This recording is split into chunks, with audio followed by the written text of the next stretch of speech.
Hello, my name is Benjamin Hart. I'm an American attorney and the managing director of Integrity Legal here in Bangkok, Thailand. As the title of this video suggests, we're discussing yet again vaccine passports. We've been talking about this a lot. As noted in prior videos, Thailand is moving ahead on this, and most notably, we're going to go ahead and put this on screen. There is a sort of provisional vaccine passport book, and we're going to go ahead and throw that up there. A recent article from Bangkok Post, it's bangkokpost.com. Article is titled Passport to Prosperity, quoting directly, "May I see your vaccine passport, ? You will be asked to demonstrate proof of shots everywhere, be it airports, shops, or events, until the coronavirus outbreak is kept at bay. If you leaf through history, you will find their predecessors. In the past, travelers carried international certificates of vaccination to show at the port of entry where they visited yellow fever risk areas such as Africa and Latin America." And they go on in this article. You know, and I got to be honest with you, and I'm making another video contemporaneously with this one. You know, "May I see your vaccine passport?" sounds an awful lot like "papers, please." Look, I understand the need for a certain level of precaution associated with this stuff. And yeah, it is true. There were yellow fever travel documents issued. Thailand used to require that, to my understanding, back some 30-odd years ago. They were not required at shops or events, so let's be sort of clear about that. They were required at ports of entry, and I've made a lot of videos on this channel. Yeah, there is a history of that. Sovereign nations can make requirements with respect to certain vaccinations that they want folks who are coming to their country, especially foreign nationals, coming to their country to obtain before they enter their country. But, you know, this notion of shops and events, to sort of lump that in as if that's sort of part of the historical narrative, I find that to be a little bit specious. More to the point, look, we've discussed this at length. It may become, as we've discussed in another video on this channel, certificates of entry may sort of morph into vaccination certificates moving forward, although when and how exactly that occurs remains to be seen.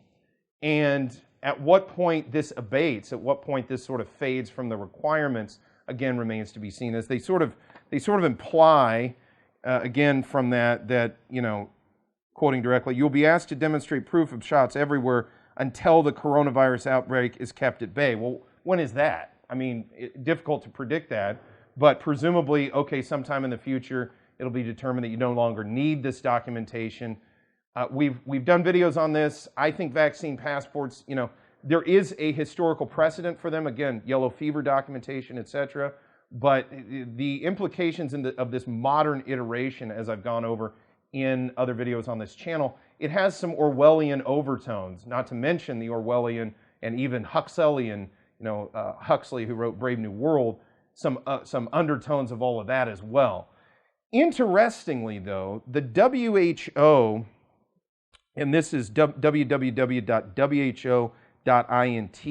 in a recent statement, and the statement is, "Statement on the 7th meeting of the International Health Regulations Emergency Committee regarding the coronavirus disease," quoting directly, "health measures in relation to international traffic," and it says number 10, "do not require," and "not" is emboldened, is emphasized in the original here. So, "do not require proof of vaccination as a condition of entry, given the limited, although growing, evidence about the performances of vaccines in reducing transmission and the persistent inequity in the global vaccine distribution. States parties are strongly encouraged to acknowledge the potential for requirements of proof of vaccination to deepen inequities and promote differential freedom of movement." You know, I think that's very interesting, and WHO brings up a really good point, which is, you know, documentation regarding one's fitness to fly or you know, one's health. You know, look, we had travel restrictions regarding folks that had HIV/AIDS to go into America not long ago.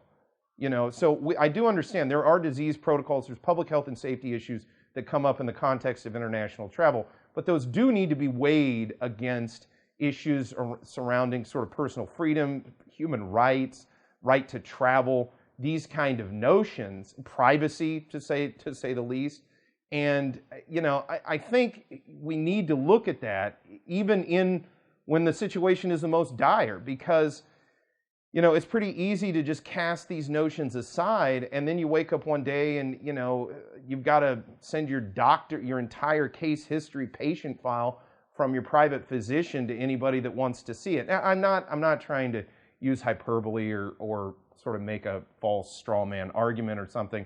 But what I am saying is, yeah, vaccine passports, or not even that, just documentation pertaining to one's inoculation history, it makes a certain degree of sense, especially in a historical context. I do get it, especially where you're dealing with international travel.